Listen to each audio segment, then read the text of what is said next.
Permíteme. Perfecto, perfecto. Bueno, buenas tardes a todos. Espero que estén muy bien en este jueves de octubre.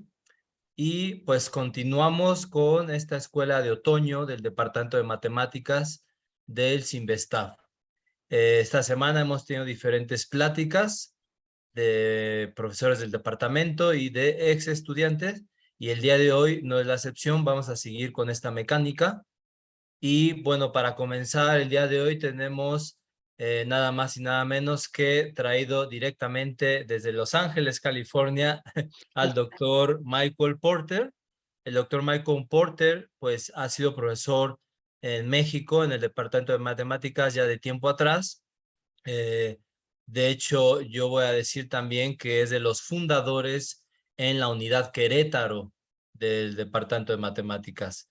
Él estuvo aquí en la Ciudad de México y posteriormente abrió el campus Querétaro. Y bueno, el profesor Porter tiene muchos intereses, desde matemáticas financieras, biología, cuestiones de computación, aunque su área principal de investigación es la variable compleja. Entonces, el día de hoy nos tiene preparados una charla titulada Pegando triángulos conformamente, que tiene que ver con variable compleja. Entonces, adelante, por favor, Mike. Todo tuyo el micrófono. Muchas gracias, Carlos, por la presentación, por la introducción y muy buenas tardes a todos.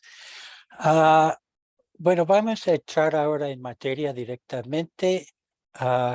Como los que me conocen ya lo saben, me gustan los juegos, me gustan las rompecabezas.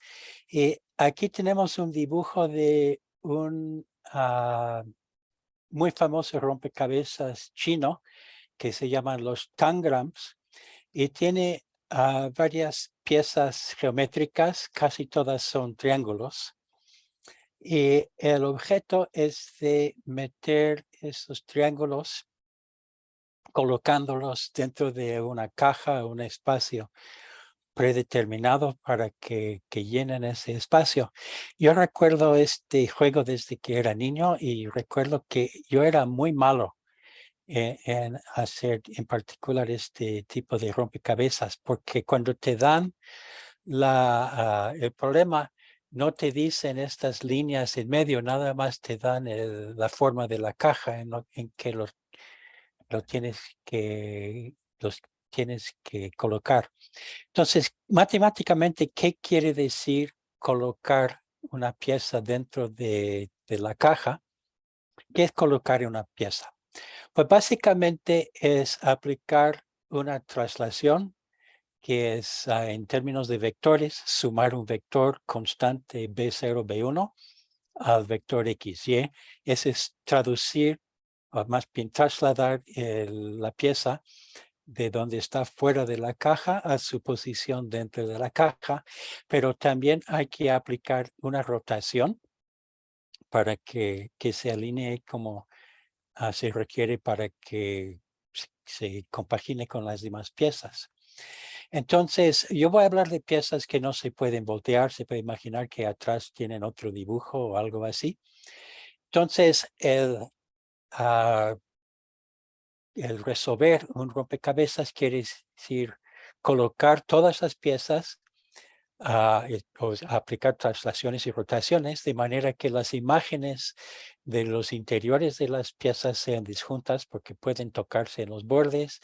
Vamos a requerir que se alineen aristas con aristas de cierta manera. Voy a explicar eso en un momento en el rompecabezas particular que quiero plantear. Y obviamente quieres llenar la caja. Entonces esto le llamaría pues colocar piezas en un rompecabezas. Solo que, como dijo el doctor Pacheco en la presentación, que quiero pensar en términos de variable compleja. En lugar entonces de x, y, que es un vector, lo voy a pensar como un número complejo z, y trasladar es sumar otro número complejo b, y rotar es multiplicar por un número compleja de norma 1 valor absoluto 1, que comúnmente se representa como una exponencial de y veces el ángulo. Entonces, este va a ser colocar la pieza en términos de variable compleja, con las mismas reglas de cómo funcionan las piezas. Entonces, mucho tiene que ver, lo que quiero darles, tratar de dar a entender, es que la notación de números complejos es muy interesante. Pero yo voy a hacer un juego mucho más retador, es que yo voy a usar piezas estirables. Entonces, en lugar de solamente trasladar y rotar las piezas, voy a permitir que tú estires, es decir, reescales las piezas, que es multiplicar por un número complejo, un número real que tomamos mayor que 0. Entonces, todas las posibles movimientos, los movimientos se representan en números complejos como mover un punto Z a veces Z más B. A contiene la rotación y el estiramiento o el rescalamiento en un solo número complejo, R veces la parte rotativa E a la I teta. Esto se llama una transformación lineal afín compleja porque sus coeficientes de esta fórmula polinomio de grado 1 son coeficientes complejos. Entonces, ahora, ¿qué pasa cuando tratamos de resolver un rompecabezas así? Yo voy a tomar como, pues, la caja puede ser cualquier forma, cuadrada, rectangular, forma de una letra del alfabeto, pero yo voy a tomar una caja redonda y pues las piezas quizás no quepan exactamente, pero vamos a hacer lo mejor que podamos. Pero las piezas que tengo aquí, que para mi juego van a ser todos triángulos, aunque eso no importa nada, pues como se puede ver, no caben en esa caja. Son demasiado grandes. Con 2 o 3 de esos triángulos ya no caben más. Pero esto es porque en la figura, la parte a la izquierda, la lista o el conjunto de triángulos o de piezas, los normalicé para que todos tengan base igual. La base de todos los triángulos los he puesto aquí porque como este juego permitir estirarlos o achicarlos, pues no importa cómo vienen originalmente las piezas. Entonces el problema es meter estas piezas a que las aristas se alineen decentemente dentro de esta caja. Entonces cada quien puede tomar su captura de pantalla, imprimirlo, recortarlo y a ver después qué hace. Bueno, aquí está una solución. Vamos a ver después si es una solución única. Las piezas se van en los diversos lugares según los colores. Hay un espacio aquí fuera que pues no se rellenó completamente y quizás es importante notar también que hay un espacio en medio que no se rellenó completamente. Pero así es el juego de los rompecabezas estirables. Ok, entonces puedo darles una pista que la pieza roja tiene que ir al lado de la pieza verde y que la amarilla al lado de la negra y cuál lado tiene que ir al lado de cada uno. Eso hace el problema un poco más fácil, pero lo que no te voy a decir, pues claro, no voy a decir cuánto tienes que trasladar, perdón, o rotar, pero tampoco te voy a decir cuánto tienes que estirar cada pieza. Entonces vamos a decir que este rojo va al lado de este negro, como está así, y te digo cuál lado tiene que compaginar, pero no te digo más. Entonces el problema de resolver el rompecabezas es realmente el problema de saber los factores de estiramiento. ¿Ok? Espero que esto esté claro porque ahora vamos a ponerlo en forma matemática, un poco más preciso. Estamos trabajando realmente con clases de equivalencia de triángulos. La clase de equivalencia se llama la similitud. Un triángulo es similar a otro cuando hay una traslación, rotación y estiramiento, es decir, una lineal afín, transformación lineal afín compleja que envía uno de los triángulos al otro. Eso quiere decir que los triángulos son similares o son equivalentes. Entonces, yo quiero usar triángulos marcados, es decir, tú decides cuál es el primer vértice, o más fácil, vamos a decir, tú decides cuál es la primera arista. Entonces, se escoge una base, y en ese sentido el triángulo está marcado. Y dada la base, puedes decir cuál es la otra primera arista y segunda arista si das la vuelta en orden de las manecillas del reloj. Y solo hay una transformación lineal afín que envía en los números complejos el intervalo de 0 a 1 a la base del triángulo conservando la orientación.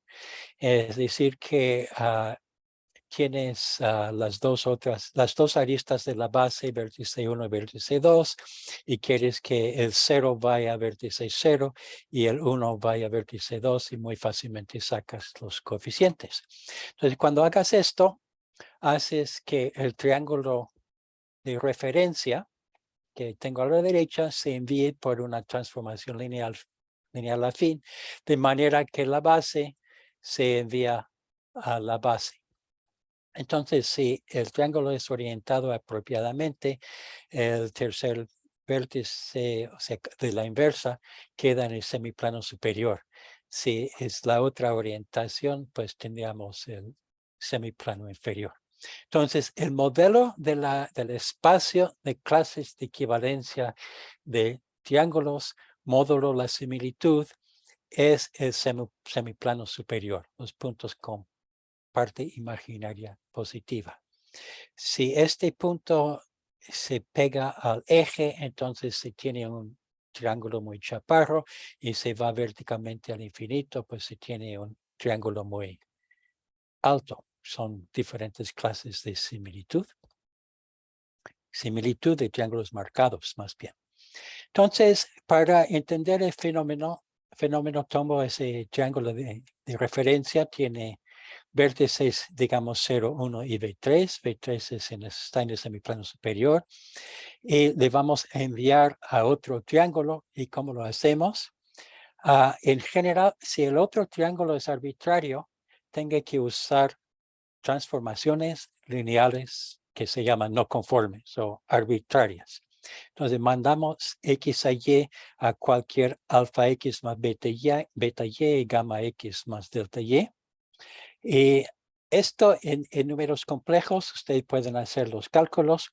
Se puede escribir que como enviar Z a Z más un número complejo que voy a llamar mu por Z barra. Y le voy a dividir por 1 más u, de manera que el 0, si mu es 0, entonces tapamos esto y z va en z entre 1. Es decir, el 0 va al 0, y el 1, como el 1 conjugado es el 1 va a 1 más mu entre 1 más mu, que es el 1. Entonces estamos enviando 0 en 0, y como se debe 1 en 1. Y lo que quiero hacer es que V3 vaya en un V arbitrario. ¿Cómo lo hacemos? Pues hay que escoger mu para que se haga. Entonces, eso quiere decir que necesito, pues, hacer un poco de cuentas. Y la respuesta es que mu es menos V3 entre V menos V3 barra. Y después le pongo este valor de mu en la función z más mu z barra entre 1 más u, y me va a mandar V3 en V. Entonces, este número que tengo aquí tiene valor absoluto menor que 1. Entonces, me da otro modelo para los triángulos similares marcados.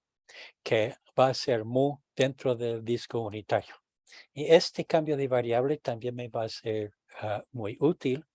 Cuando mu es 0, entonces es cuando es la función identidad, como mencionamos, y esto va a corresponder a que V es V3. Cuando U tiende a la circunferencia de valor absoluto igual a 1, el triángulo se degenera o tiene altura infinita o tiene altura 0. Ok, entonces yo voy a tomar como equilátero de referencia a V3 igual al número E a la I pi tercios. Esto hace que el triángulo de referencia sea equilátero. Esto es está en el plano Z, que está marcado aquí a la derecha, y ahora con diversos valores de mu, como 0.3, la imagen se ve así, con mu igual a 0.8, que está más cerca al valor absoluto 1, entonces la distorsión es más extrema, y se vale usar números imaginarios también, entonces se ven cosas que no son isósceles. Bueno, entonces podemos asociar la clase de similitud con este número de estiramiento mu, pero hay que tener mucho cuidado, porque esto es porque tomó como referencia no solo un triángulo equilátero, sino un triángulo equilátero con base horizontal. Y si la base no fuera horizontal, por ejemplo, voy a rotar 60 grados mi triángulo, entonces con el mismo coeficiente mu, me da una imagen completamente diferente. Los 0.3 y 0.8 todavía dan, en este caso, triángulos equiláteros, pero no tienen nada que ver con los que había antes, y el y medio da otro también. Entonces, lo que tenemos que recordar es que el número mu y la orientación del triángulo equilátero, como está rotado originalmente, es lo que determina la clase de similitud de la imagen. Bueno, espero que me estén siguiendo porque ahora se pone más complicado. Entonces, antes de eso repasamos que la AZ más B, que no tiene Z barra en la fórmula, envía triángulos a triángulos similares, pero si se pone una mu en con Z barra, se va a enviar a triángulos no similares, y la mu es una medida de cuánto los triángulos y sus imágenes faltan por ser similares. Pero estas dos operaciones, la conforme y la no conforme, no conmutan. Es decir, si estiramos y después rotamos, ¿cómo es? Si deformamos el triángulo y después estiramos y trasladamos, o si mejor estiramos y trasladamos y después aplicamos la deformación, no tenemos el mismo resultado. Estas operaciones no conmutan. Pero la postcomposición por una operación conforme siempre produce un triángulo similar. Entonces, si hacemos la deformación de la clase de similitud y después aplicamos la operación conforme, nos dan algo similar a si no habíamos aplicado la operación conforme. Ok, entonces vamos a poner el problema del rompecabezas de esta manera. Dada una triangulación por triángulos equiláteros y asignamos un factor mu, un coeficiente mu a cada triángulo, ¿cómo enviar esa triangulación a otra triangulación? Con la condición que rellene lo más adecuadamente al disco, desformando cada triángulo por ese parámetro mu. Entonces, aquí voy a tomar como triángulos de referencia a estos triángulos isósceles, después los cambio por equiláteros, y cada uno tiene asociado un número mu que dice qué tanto se tiene que deformar. Y lo que quiero es deformar estos, tomar estos como las piezas de rompecabezas y acomodarlos bien, lo mejor que se pueda dentro del disco.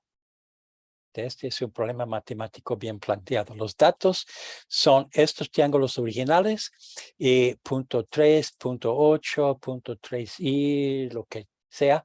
Y la solución es colocar los triángulos distorsionados dentro del disco. Entonces les voy a explicar cómo se hace. Entonces hay una transformación conforme en variable compleja. Es una función de una parte del plano a otra parte del plano, en que cualquier par de curvas que se intersectan se envían a otro par de curvas que forman siempre el mismo ángulo. Donde tú pintes un par de curvas, las curvas imágenes tienen que tener el mismo ángulo. Esto se llama transformación conforme. Para los que no estén familiarizados con el concepto, les pongo algo que reflexionar. Mandamos X y Y a 2XY. Entonces es conforme y uno mira, bueno, manda el eje horizontal al eje horizontal, manda el eje vertical al eje vertical, el ángulo es 90 grados, manda a un ángulo de 90 grados, entonces al parecer es conforme. Pero la definición es que todo par de curvas tiene que conservar el ángulo. Y pues aquí un ángulo de 45 grados va a otro ángulo que les dejo como tarea ver cuánto vale, pero este no es conforme. Entonces una transformación conforme. Ahorita vamos a ver que esto no cumple con la fórmula que se requiera. Entonces aquí está la fórmula que se requiere. Una función diferenciable va a ser conforme cuando su derivada, en el sentido de su matriz derivada o su matriz derivada jacobiana, es de una matriz que se llama elemento del grupo conforme, que son matrices que tienen A y A, o sea que multiplica X por A y multiplica Y en la otra parte por el mismo A. Y la Y en el primer término es menos lo que es en el siguiente término. Y el X, 2Y no es de esa forma.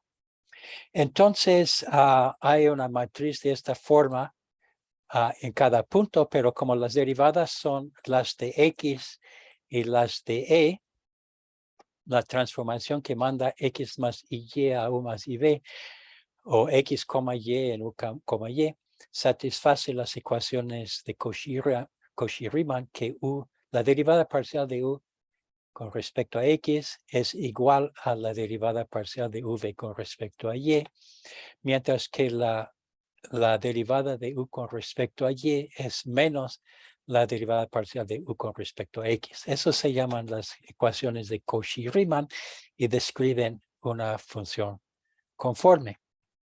Ahora, escribiendo esto en notación compleja, introducimos la derivada parcial de f con respecto a z barra. Es una operación simbólica que es tomar la derivada con respecto a x y restar y veces la derivada con respecto a y. La derivada parcial con respecto a z barra es lo mismo, pero poniendo un signo de más en lugar del signo de menos. De esa manera, las ecuaciones de Cauchy-Riemann se expresan diciendo que la derivada parcial de f con respecto a z barra es igual a 0. Con esto introducimos en plan de normalización el concepto de derivada de Beltrame. La derivada de Beltrame de f, que voy a llamar a veces mu sub f, es el cociente de estas dos derivadas, la derivada con respecto a z barra entre la derivada con respecto a z. Entonces, cuando la derivada de Beltrami es 0, es porque el numerador es 0 y esto quiere decir que satisface las ecuaciones de Cauchy-Riemann. En esto se debe notar que f es un número complejo, tiene valores que son números complejos. Es un real u, la parte escalar, la parte real, y la parte compleja b es multiplicado por i. Esto quiere decir que cuando tomo la derivada con respecto a y, obtengo un complejo y este complejo se multiplica por i. Entonces pasan con cosas complicadas cuando se evalúan estas expresiones. Y eso es porque la notación compleja empieza a ahorrar espacio que son pues 4 multiplicaciones en cada una de esas derivadas simbólicas. ¿Y por qué divido entre la derivada real? Es algo como cuando dividí entre 1 más mu para normalizar y hacer que los triángulos mandaran, las cosas mandaran 0 a 0 y 1 a 1. Bueno, entonces la función es conforme cuando en todo punto su matriz es esta forma. Y esto quiere decir que las funciones analíticas son las conformes porque satisfacen la ecuación de Cauchy-Riemann y salvo si la derivada es igual a 0, en ese caso la A y B de la matriz son 0.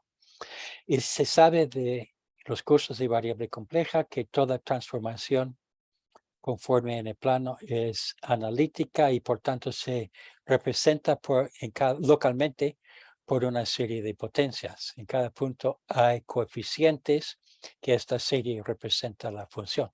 Eso quiere decir que podemos aplicar todo el conocimiento de los cursos de variable compleja, como las integrales de Cauchy, residuos y demás, para estudiar las funciones conformes. Y la derivada de Beltrami es interesante porque si se aplica a una función no analítica, pero esta real lineal no conforme, ¿cuál es su derivada de Beltrami? Bueno, la derivada con respecto a z es 1 y la derivada con respecto a z barra es mu. La cociente de uno entre el otro es mu. Entonces la mu de esta f es la función constante mu. Por eso estoy usando la misma notación en ambos casos. Pero si tomamos cualquier función diferenciable, lo podemos aproximar localmente por una serie de Taylor.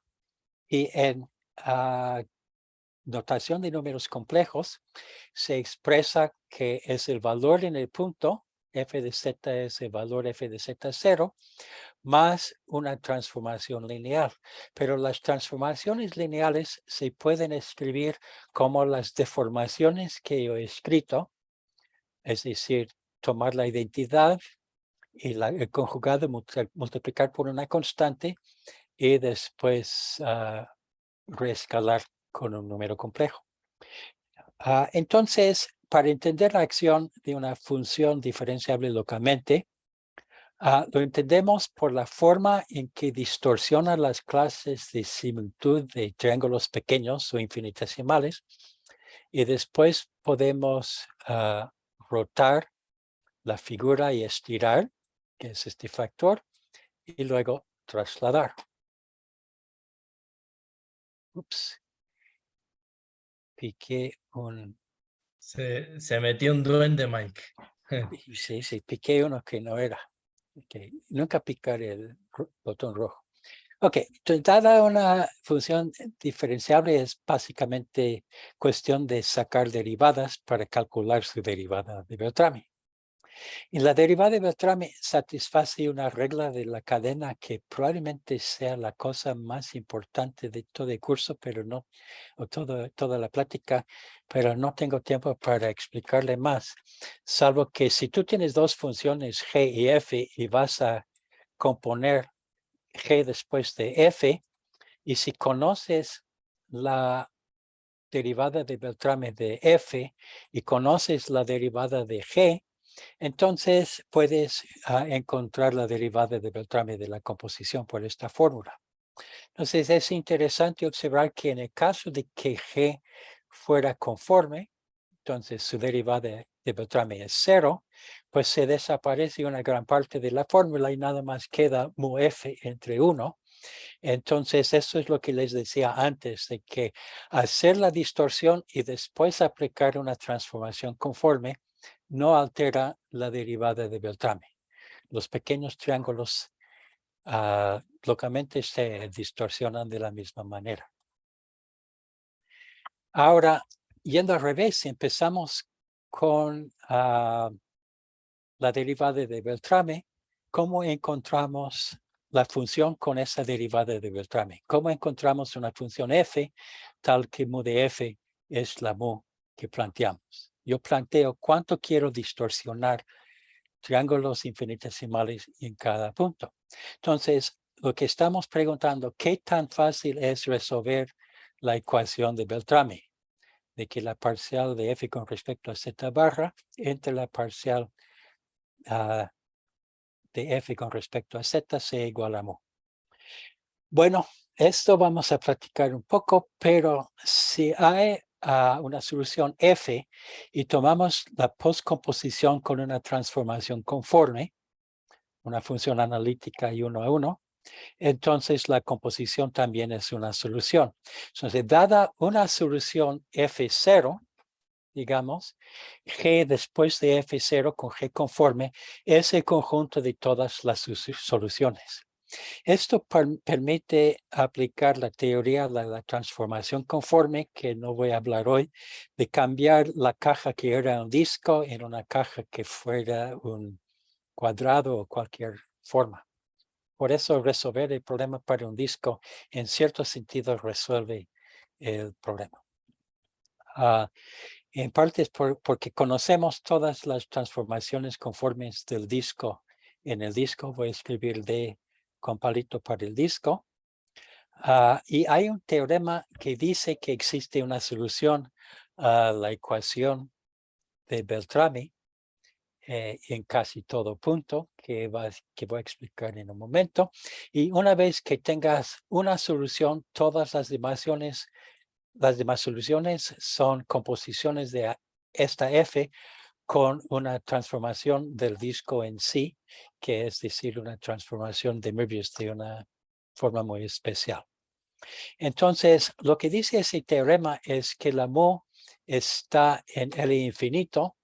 Mu es menor de, se me olvidó escribir aquí, la norma infinito de mu tiene que ser menor que 1 estrictamente, se omitió decir. Y esto quiere decir que la mu es una cosa que conocemos en casi todo punto y resulta que la solución va a ser una función absolutamente continua en casi toda recta vertical y casi toda recta horizontal. Y esto implica, por lo que ustedes aprenderían en el primer semestre, quizás el primer año de la maestría, que las funciones absolutamente continuas tienen derivadas en casi todo punto, y eso hace que la ecuación de Beltrami se resuelva en casi todo punto. Esta ecuación de Beltrami, para el caso de que mu fuera real analítica, la resolvió Gauss, y después otros equipos, Korn y Lichtenstein, lo resolvieron hace más de 100 años, cuando mu tiene una condición que se llama Hölder continua, y después realmente fue resuelto completamente para, como lo dije en L2, por Morre en 1938, y toda la teoría en particular, si mu varía con un parámetro, si la f va a variar conjunta con ese parámetro, todo esto fue resuelto en la década de los 50 por Alfors y Beers. Ahí, perdón, Mike, me Sí. gustaría comentar algo rápido, que el profesor Mike Porter hizo una estancia académica con el profesor Lyman Beers cuando él estaba terminando sus estudios. ¿Es correcto, Mike? Es correcto, y también es correcto que asistí a clases de Alfors, pero estaba yo en la licenciatura y ya lo dejé porque todavía no me faltaban antecedentes y se me hizo difícil. Perfecto, Pero me gustaba mucho el tema. perfecto. Adelante, maestro. Entonces, la pregunta es, ¿para qué queremos resolver una ecuación de Beltrami? Entonces, voy a dar una explicación dentro de las matemáticas. El problema es dar de una superficie y encontrar una transformación conforme en una región plana. De hecho, esto fue propuesto en un concurso de la Academia de Bavaria y fue Gauss que lo resolvió, que como comentaba antes. Entonces tenemos una superficie en el espacio y queremos enviarlo conformemente a una región plana. Vamos a, pues no sé, ¿hay dudas que alguien haya metido al chat o seguimos? Parece que en el chat no, pero no sé si alguien hasta este momento quiera preguntar algo.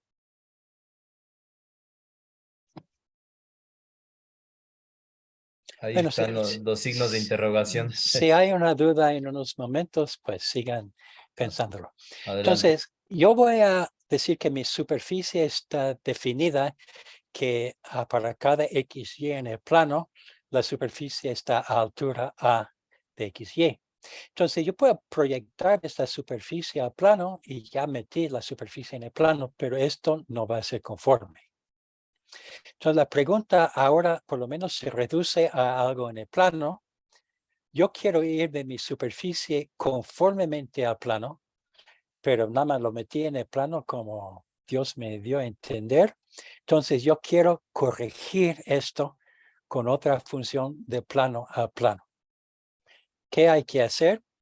Tenemos que aplicar a esto me faltó la F que se desapareció aquí, que la proyección de A de X y Y sea, bueno, que esta proyección hace una distorsión y tengo que hacer una F que lo desdistorsione. Básicamente, dentro de la superficie tenemos vectores X, Y y A de X, Y que pueden variar con el tiempo para formar una curva. Tenemos que calcular el ángulo entre las dos curvas. Aquí está por cálculo pues de vectores y derivadas, donde E, F y G en estas fórmulas se dependen de las derivadas parciales de E, F y G, F grande y G, con respecto a X y Y. Ese es un cálculo de unos minutos de multiplicación de vectores y calcular sus normas.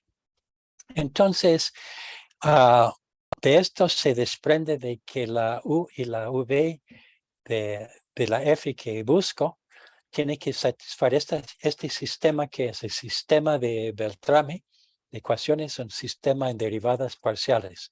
La U de X, la V de Y, la V de X y qué sé yo, para dos funciones incógnitas. Pero si lo reescribes en términos de variable compleja, es la ecuación de Beltrami. La derivada de Beltrami de F, es decir, de F con respecto a Z barra entre la F con respecto a Z, es la función mu dada por esta fórmula algebraica en términos de la E grande, F grande y G grande. Entonces, para enviar la superficie a plano, proyectamos a la superficie a plano, calcular las características geométricas E, F y G y de ellas, con esta fórmula, el coeficiente de Beltrami, mu, resolvemos la ecuación de Beltrami mu según la teoría, no dije cómo, y componerlo con la proyección. Entonces, pues resuelve entonces un problema geométrico interesante. Entonces hay toda una teoría. F se llama mu conforme, si mu es su derivada de Beltrami. Es casi conforme si hay un número menor que 1 que lo acota, porque eso es parte de algo que es necesario para la solución. Y pues lo que hizo Morre, y lo limpiaron un poco Alfors y Beers, introdujeron unos operadores singulares que resulta que por dividir entre 0 en algunos puntos cuando z es igual a w, no puedes tomar la derivada debajo de la integral, sino que sale algo diferente. La derivada de la T1 es la T2 y la otra derivada de la T1 te da la identidad. Y con estos se forma una sumatoria multiplicando por mu y aplicando T2, multiplicando por mu y aplicando T2 n veces y sumando todo, y pues sale casi trivial que es solución a esta ecuación. Y una vez que tengas la solución a esta ecuación con T2, usas esta función g y una transformación directa te da la f, que es solución de la ecuación de Beltrán. Para ver toda la teoría es como un año de cursos de matemáticas, de operadores singulares, y también la teoría de transformaciones casi conformes. Entonces hay aplicaciones concretas. Por ejemplo, se toma un objeto, una superficie en el espacio, como la corteza cerebral. Se quiere mandar a una esfera o esfera menos unos puntos, y pues esto se puede hacer según esta teoría. Y si hay ciertos órganos dentro de esta superficie que quieres estudiar, lo mandan dentro del disco, mandas la parte que te interesa cerca de 0. Y esto se ha hecho en la práctica. Médicos han observado mapas de corteza cerebral y han visto si hay o no una lesión en tal parte, comparando un órgano sano con órganos con lesiones, por ejemplo. Entonces, esto tiene aplicaciones muy prácticas, y lo importante que hay que entender es que si fijas un punto aquí y ves su imagen ahí, hay una sola transformación que lo hace, salvo rotando toda la figura. Entonces, eso es lo importante, que la lesión se refleje de una forma que no depende de la manera en que hiciste los cálculos. Después, esto resulta ser muy interesante porque los grupos kleinianos, que son grupos de transformaciones que mandan un ángel a otro ángel o un pez a otro pez, se distorsionan por transformaciones casi conformes a cosas que no son el disco, pero de todas formas hay transformaciones de una parte a otra con los mismos colores. Entonces, realmente se desarrolló, lo que hicieron Alford y Peirce era para deformar esas cosas, pero el problema es que las derivadas parciales de X y Y son muy malas cerca de la frontera por los fractales. Los fractales arruinaron todo y eran necesarios para la teoría. Entonces, voy a nomás comentar para terminar que junto con un matemático de Japón, Hirokazu Shimauchi, desarrollamos un algoritmo que toma una configuración de triángulos en el plano, razonablemente, arbitrariamente fina, pero pues lo que quepa en la memoria de tu computadora. Entonces, estos triángulos son todos pues dentro del cálculo numérico, son triángulos equiláteros. Llenan casi todo el disco, una parte en medio que es despreciable. Entonces se lee un archivo que está en el disco que dice un número complejo entre 0 y 1 para cada triángulo. Entonces a cada triángulo le asocian un número complejo. Yo voy a hacerlo de manera que todos los triángulos en el semiplano superior, el número complejo que se le asocia es la información en el archivo, es el 0. Entonces, este triángulo, 0, este triángulo 0, este triángulo 0, todos estos son 0.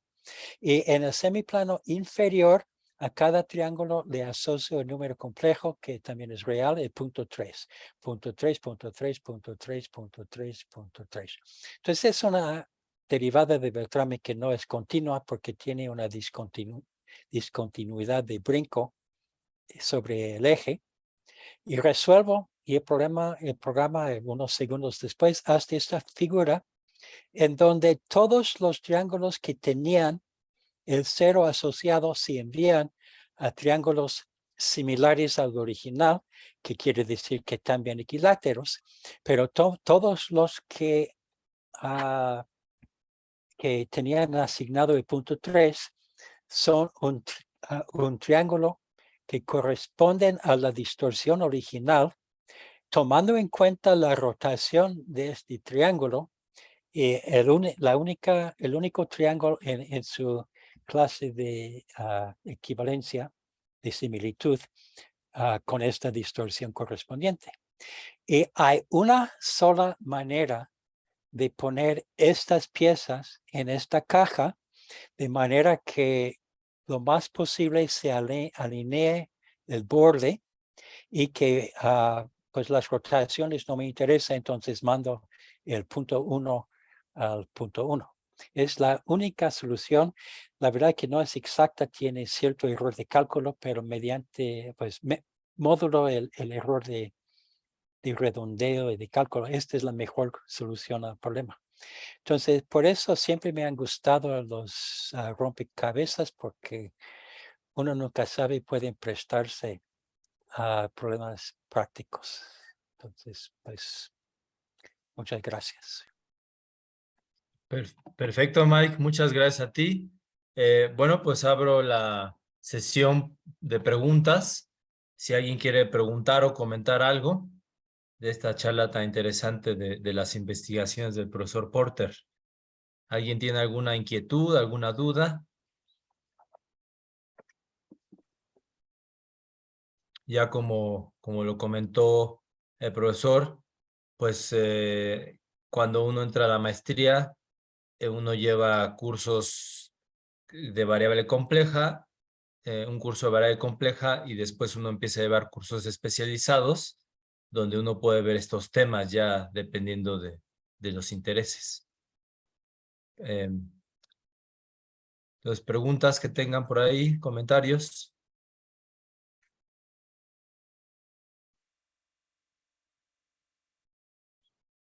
Están pensando. Están también en el chat, pueden escribir dudas si gustan.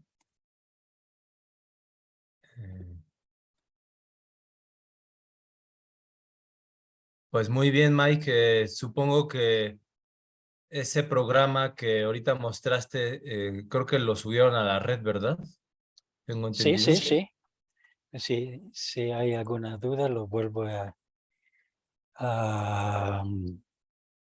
ok, ¿dónde se hace? Sí, está ahí, esta liga está en mi página también. Ok. ¿Y no se los han solicitado alguna empresa o algún laboratorio así que tenga que usar este tipo de cosas? Pues no tengo información cuánta gente lo ha descargado. Hace ya más de 15 años, los investigadores de la UNAM, que trabajan en funciones racionales, iteraciones de funciones racionales, pues uno me comentó, el problema es que no puedo resolver la ecuación de Beltrami numéricamente. Le dije, bueno, nada más tienes que calcular los triángulos. Entonces después hice esto, pero no sé si lo han usado. Ok. De hecho, estamos ahora tratando de hacer un algoritmo mejor,